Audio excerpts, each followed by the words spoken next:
Par exemple, quand on reçoit au Congo des rétro-commissions d'une affaire, sous d'autres cieux, c'est illégal. Mais au Congo, c'est légal.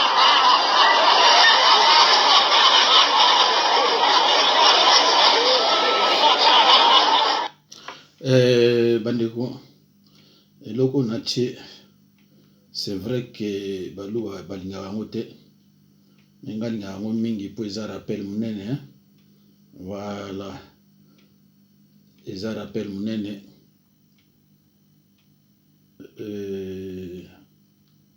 Bandeko,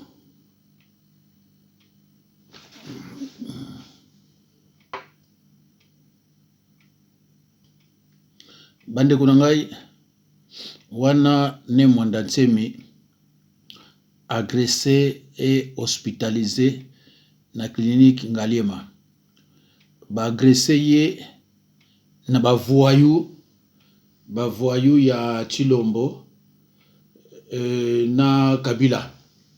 Voilà, parce que il réclame son argent. Il est dans ses droits. Mais état de droit ya Chilombo esengi ke bakende kokanga ye basale mabe bakotisa ye na hôpital. Alors bandeko na minute oyo tozoloba bozotala nga peut-être tokomi déjà tobandi banda déjà samedi, donc vendredi bakangaki ye, alors baagresse ye na minduki pasoli ye mutu akoza sikoyo na hôpital, mais asali eloko te. Bandeko nanga asali eloko te, ye aza ko réclamer ba droit na ye. Alors soki yo oza mutu moko boye ozo comprendre te etali yo. Alors bandeko nanga bino muto mesa olandanga napesi bino mbote ya tro, Nzambe apambola bino. Nazoluka eloko moko eko éclaircir bino muke olenga na loba mutu oyo assisté soki eza yango te na kolongola yango oyo assisté kuna na bapasi oyo ne mwanda Ntsemi aza komona, mais nayebi te soki na komona yango to na komona yango te. Bozala na mwa patience. Nakoluka nazwa penza dosta oyo aza na kati ya kini oyo azolanda makambo yango na ndenge ya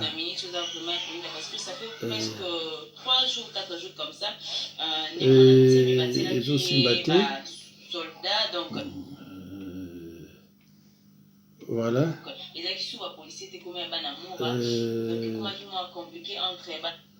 Voilà bandeko na ngai nakomona yango te, nazoluka dosta aza na bainformation moko ya sur, mais malheureusement eloko nasalelaka ezopesa mwa pasi bobe totalata oyo bongo tokita na makambo mosusu. En ce moment, on est à 25 morts, 300, on est à 350 cas. Il y en a une cinquantaine qui sont guéris. Mais n'empêche, le nombre de cas signalés est en train de croître d'une façon exponentielle. C'est vraiment une crainte pour moi et c'est pour ça que hier, quand j'ai vu votre annonce, je me suis dit, mais il faut absolument que je parle à mon frère, qui me dise comment est-ce que ça se passe avec l'artémisia. Et évidemment, tout en félicitant, en vous félicitant, tous les frères malgaches, en tout cas, d'apporter déjà cette contribution. Et vraiment, ça va. Moi, je vais l'apporter. En tout cas, j'en ai parlé d'ailleurs dans la conférence avec la conférence call avec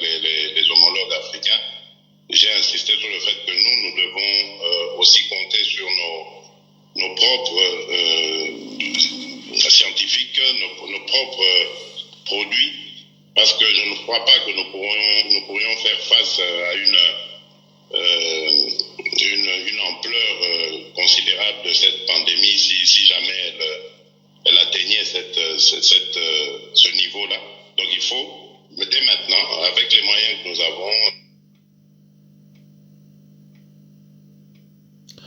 bandeko boyoki ndenge eza koleka naza na problème awa ndenge ezalaka eza su ndenge wana te vraiment nakoluka moyen nyonso mpo nazwa eloko ya dosta mpo ye nde moto éclaircir mpenza makambo tozwa ta moke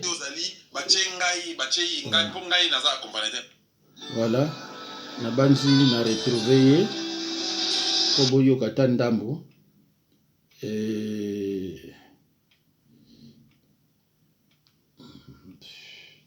vraiment naza na problème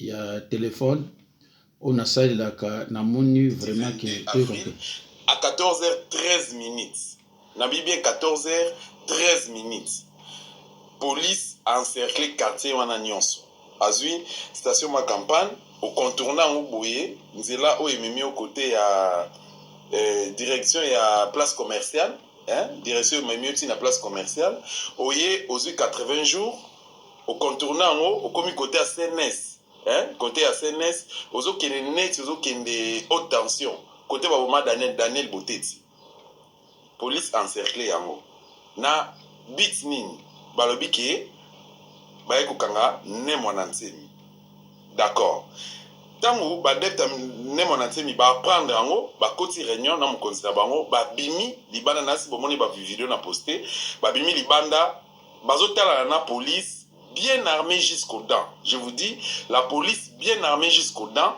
Bango bazotala na ba makesa ya ne mwana nsemi bazoyemba banzi mona bonde bayemba kawana tout ça bon voilà ngana za makesa te naza pe membre ya Bundu dia Congo te tout ça nazali congolais patriote je soutiens tout celui oyo azobunda na biso oza na discours malamu to pe oyo azali saint to clean na position to pe na discours na ye.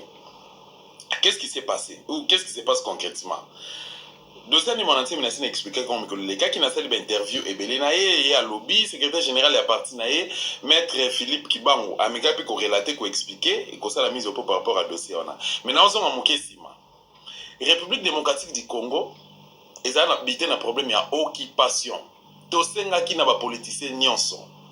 Tant que tu libérer Kamboka OT, tant que beaucoup accepter de collaborer na ba occupant, tu ozalaka lokola bana misala na bango. Tozalaka lokola ba esclave na bango. Tozalaka lokola ba garçon de course na bango. Ata balobi ke no yozali bachengai ngai po ngai naza accompagnateur na bango te. Bache un des collabo donc un des ya ba accompagnateur na bango ba PC responsabilité par exemple PC grade à général plutôt na la police ou na FARDC. Mais un lieutenant oyo ya occupant akomonela ye akomonela pa ko PC ba ordre. J'ai des preuves. Quand Mosé Laurent Désiré Kabila a eu pouvoir, Joseph Kabila Zaki na grade nini, général major, général Olenga, Azaki plus gradé que ye, mais Kabila maintenant on peut savoir ba ordre. Joseph Kabila on peut savoir ordre.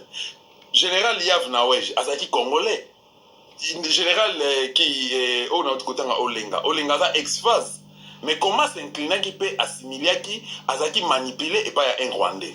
Ce sont des questions qu'il faut se poser. Ma question faut se poser à moi. Lelo Chilombo entre guillemets président de la République, bien entre guillemets. Mais Robert Wazali ministre de la décentralisation, découpage national et réforme institutionnelle Mais Chilombo ça n'a même mis colonna été, Chilombo ça n'a pouvoir le colonna été. Il n'a pas Chilombo benjonction. Que na est kuna continue la militaire, na est qu'on renforcer, na est qu'on s'alaborité. C'est comme ça que ça se passe. C'est ce qui est en train de se passer.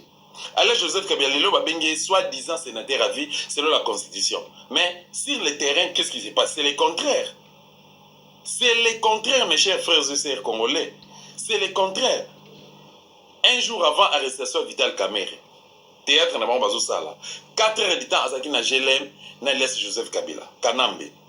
bafandaki pendant 4 heures d'état basolaki ni et lobi nango tango akei bakangi mais muto bakangi batie na prison nga na yebi vie à prison centrale makala ndenge ezalaka na yebi yango parce que souvent je travaille avec des vulnérables Bedi Kapen, Pasteur Koutino, Gabriel Monkia, qui Nono Lutula, Venanga Okomonenani,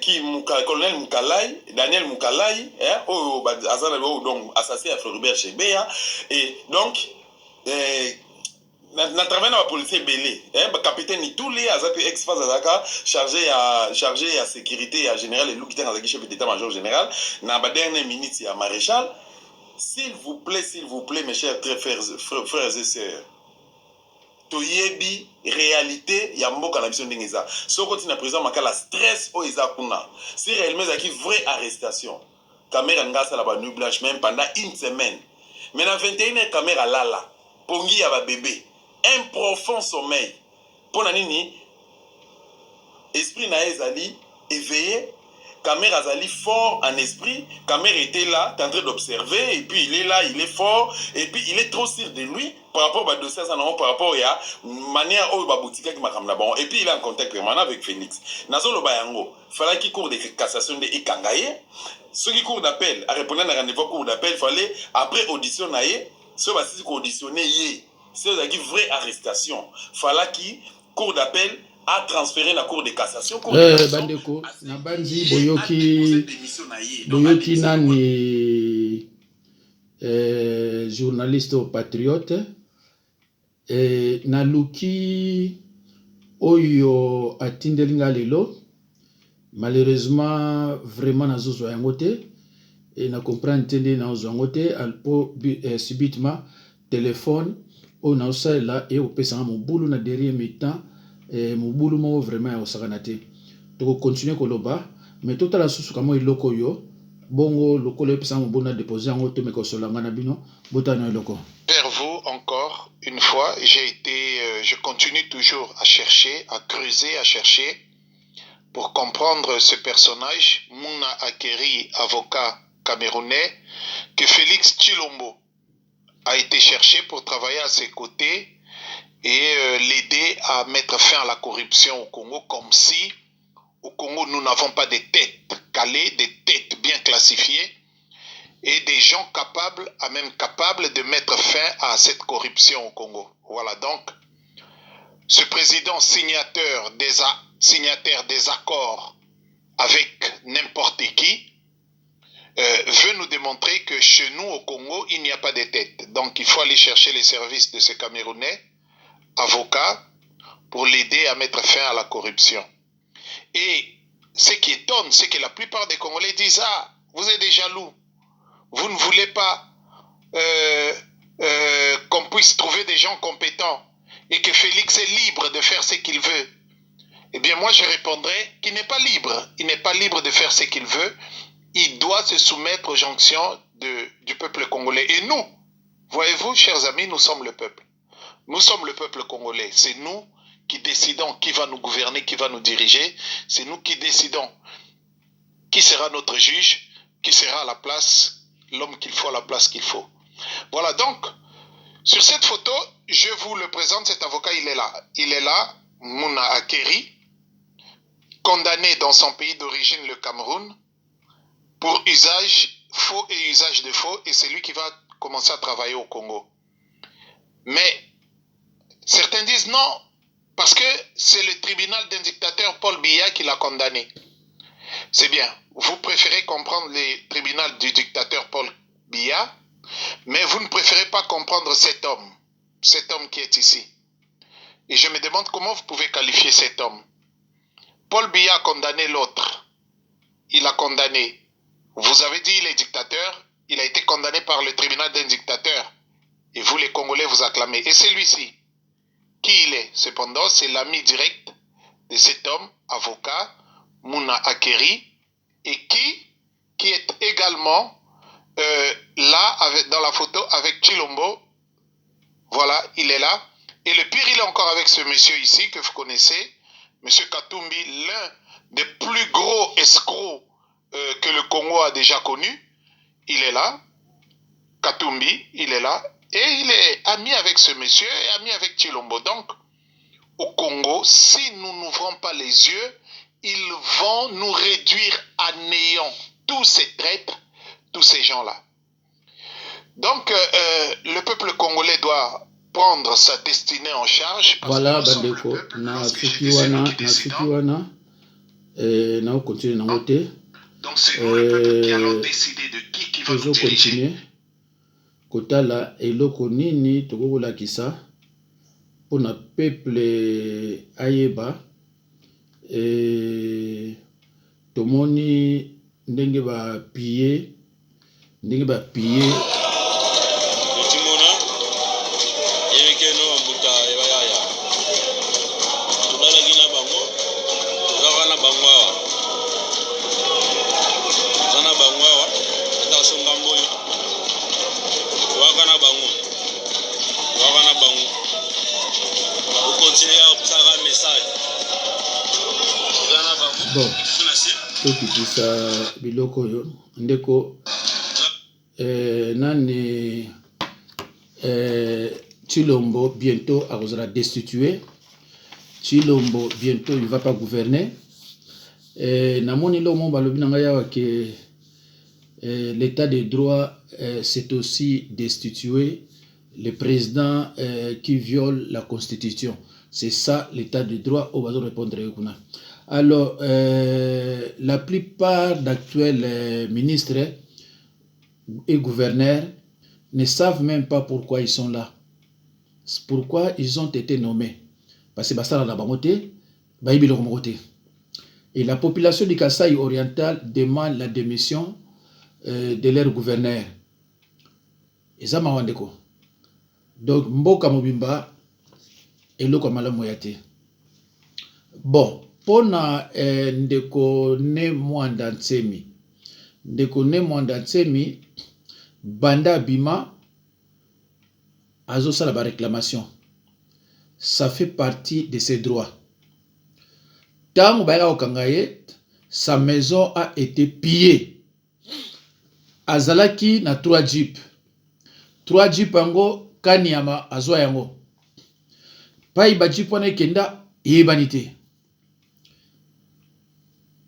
Ndaku, ba pillé biloko nyonso. Bambongo ezaki na kati ya ndaku lukula yazalaka responsable spirituel oyo alesaka batu na ye bambongo nyonso wana bazwaki yango bakima nango etango ya bimi bapesi ye bamo maloba kitoko me bandeko jusque là ba jeep na ye azwaka ngo te bambongo ezaki na ndako azwaka ngo te. Tango Kamera Zalaka président de l'Assemblée, ndenge ba bomaka ba makesa, moi j'ai perdu mes 2 petits neveux. Batu bakufa na ndenge ya kusakana te. Ba kondanaka l'état congolais, il fallait sikoyo ba fute ba mbongo na ye. Rien. Ba futaka été. Et tango abimi, ba ko remarquer que ba futi Mbemba soki 10 ans nyonso oyo avandela na kati ya boloko e bafuti pe batu mususu nakosenga na bino moluka émission ya Dosta ya lelo bokomona zoloba biloko na nyonso telemanga na makambo ebele ya bato baza kobenga na osola makambo ebele donc nazoki ntango tala yango te mais je me précipite pour naloba na bino ke ne mwanda tsemi ayambaki ne Congo Bautaki province ba Congo sukuna ba ministre de l'intérieur sukuna banani basololaki mais amoni quand même que bazo respecter ba droit na été babi maintenant sikoyo photo kangayo tokenayo ayebisi bango bon ça va problème ate j'accepte mais tokende na malembe ne mwanda tsemi akoti na jeep na bango na malembe nyonso no afingi mutute alobi pe na mutu likambo te bakei etango bazokende bazwi sikoyo banzete ya suka ya minduki babandi kobeta ye na mutu tia ye kopasuka aye kozoka ba makile bani kobima. Entre temps ba makesa basala ke le côté bazoyemba na baoka nde bayemba kawana ba beti ba masasi 7 bakufi. Vous vous rendez compte mes chers frères, chers patriotes? Basala le côté ba petit bazoyemba baza désarmé, baza na rien. Ba beti ba masasi ya 7 bakufi. Donc Tshilombo azokura nango, Kabila azokura nango, bayebi ke ba osala ba justice, donc baza ko provoquer toujours so ba futaki ba mboko na ye. Comment ça se fait bande kunanga? Batu nyonso ba bimaki même Tshisekedi azofanda wana Bruxelles, sur na Belgique. Mais ba futa ye ba mbongo ebele atake premier ministre na tango Mobutu. Vous vous rendez compte? Mais soit comme na tango ya mwana tsemi balingi loko moto balingi ye ataka ba désordre po bango ba lobaka. Balingi ye alobaka comme ça bango ba sala likabo yo bazo sala. Na base boyoki journaliste et patriote Dosta Nenga Lobby qui arrestation ya Kamere ezaki arrestation te eza arrangement akenda kuna 21h azali na ye donc peut-être tout à l'heure ndako abandi ko benga Félix Tshilombo na téléphone basololaka. Or moto oya koti na prison aza en détention préventive aza na droit ya téléphone te aza na droit ko solona batu te. Mais ye droit wana zana yango. Na lobaka binongo avant, na sina lobila binongo. Mais lelo bozo yokango na munoko ya Dosta. Ndeko na ngai. Soki olandaka nga.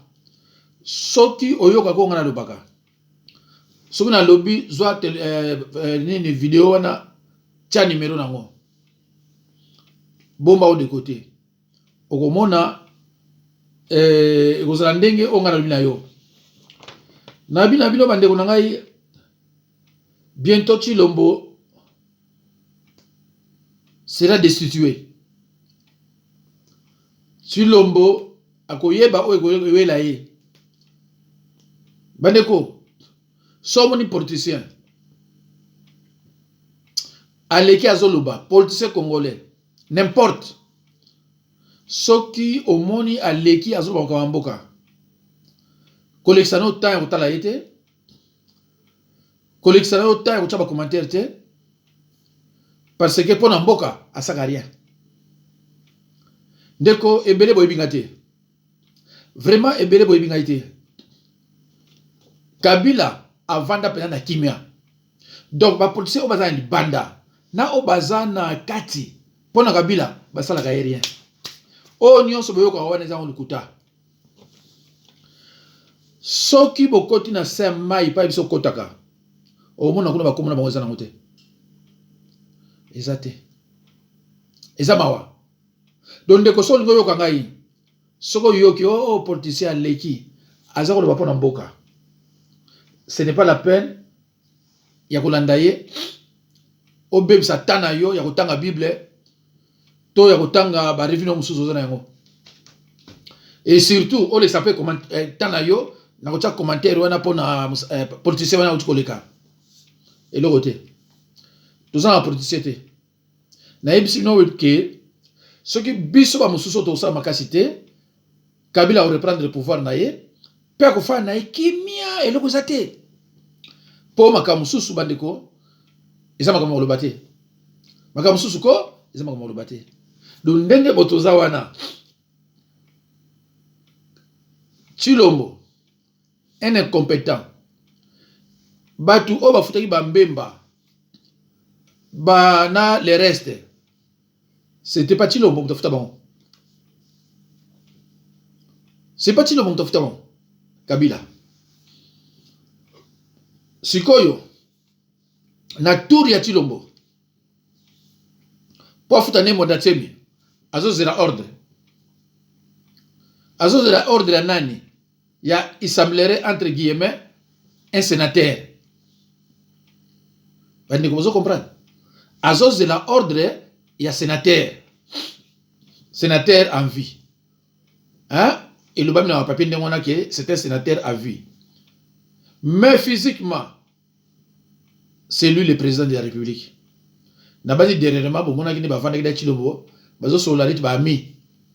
Et ce qu'on t'a dit ba fandi, ezomona ke Kabila muta président ye on dirait mutu moko kabwe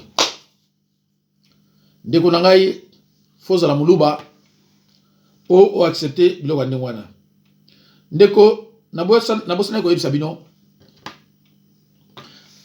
muluba mo abenga inga alobi oza kurate ke to sala video mususu nabi na ye eko servir na rien video bo sala wana abi tozo continuer ko sambusa yo ko sambo ngabi natala ka ngote pe nazala tina na ngote bo convaincre ba bébé spirituel oyo yi lobate bazi so makambo ko bosuki ya nini batie babadi ko loba ba yebisa na bato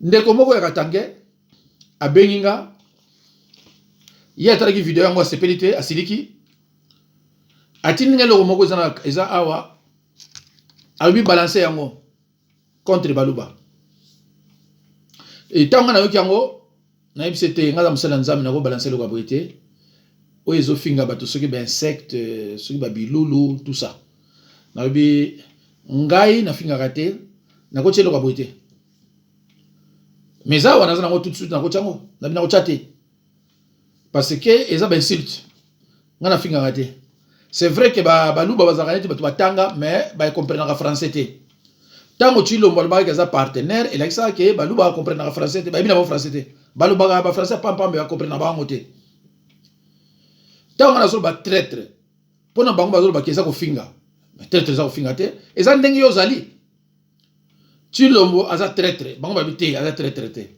oh mais Tshilombo a trahir donc bazo comprendre té traître ngolo bani tango na bi aza traître c'est un chien de Kabila. Mais c'est un chien de Kabila. Qu'est-ce que vous ne comprenez pas? Mais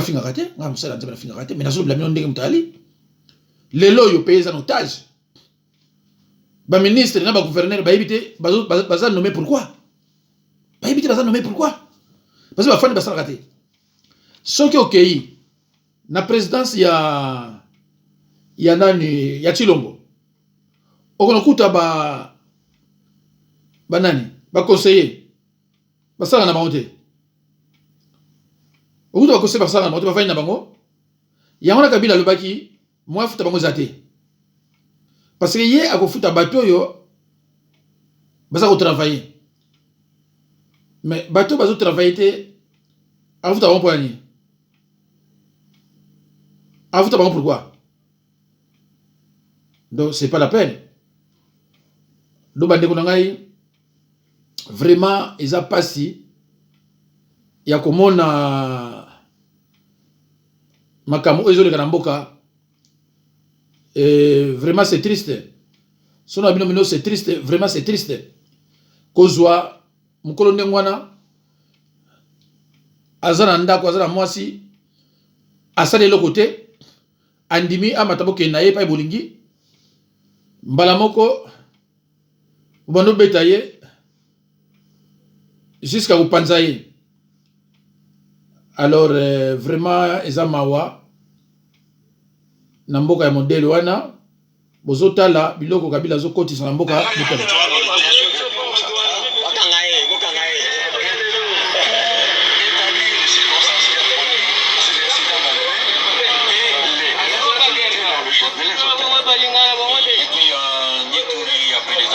Menées par des miliciens Codeco dans le territoire de Djougou. Les victimes ne sont toujours pas enterrées 2 semaines déjà d'après la coordination de la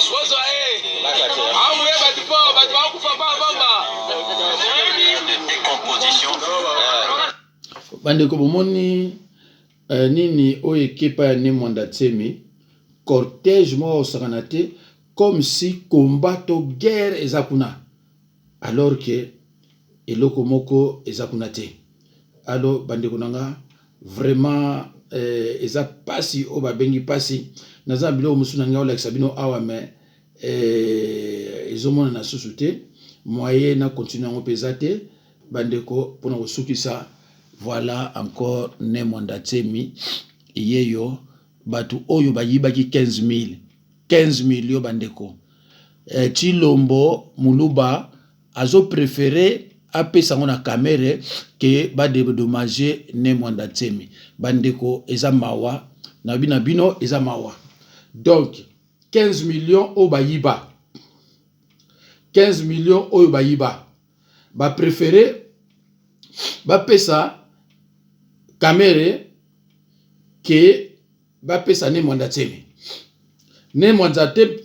azana ba droit na ye et ba droit ngo eza respecté te bandeko eza mawa ola eza mawa na komona batu ko vivre na mokili aboye bazo sala ba scénario na bango ba scénario ya lokuta otala. Donc eza eloko ya ko continuer ko sokotala te. Bon bandeko natiki bino nzambe apambola bino. C'est vrai que voilà.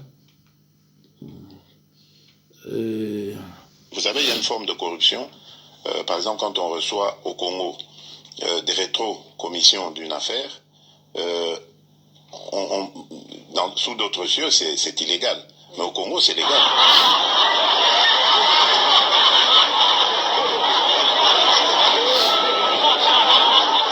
Voilà. Alors, c'est au Congo, c'est légal. C'est très bien. Alors, bandeko, vraiment, naza sûr que vous allez un peu dessus. Ndengana la biloko ezandengona telelo parce que portable na salle na mususu eza fonctionner te eza osala lo mote donc ils ont créé comme moi mukeba problème donc bandeko soki possibilité ali nazana ba nouvelle mususu pona fayulu mais na otala soki téléphone aux amalamu comme ça na balançango dimanche ou bien lundi. De toute façon makambo ya ne mwanda tsemi nazo senga na bino bolanda mingi dosta journaliste patriote ou bien maître Nico batu wana nde bango bazana ba vérité le reste bandeko c'est pas la peine landa dosta soko landi dosta te landa maître Nico batu wana ozwa ba biloko ya kamwa bien peut-être mikolo yo soki telema ba prière ya batu wana hôpital na kozala mutu moko na bondeli peut-être na zo tenter to pesi nyo na boko na nzambe bino pe pa bozali bandeko soki bomoni ba vidéo wana oyo bato bazo sala o baluba bazaki déterminé ba ko sala ponanga oyo lokuta ya makama somo on a ebité o lelo bakumo lo bakina mani olala na studio na kota libala so pape soki yo moni yango tina on ngate parce que tala biloko na te donc yo soko moni yango soko tala na yo mais continue langa te pona zango besoin te na ebike tozana kati ya combat. Merci. Nzambe pambola bino. Au revoir bandeko na kati na kolo.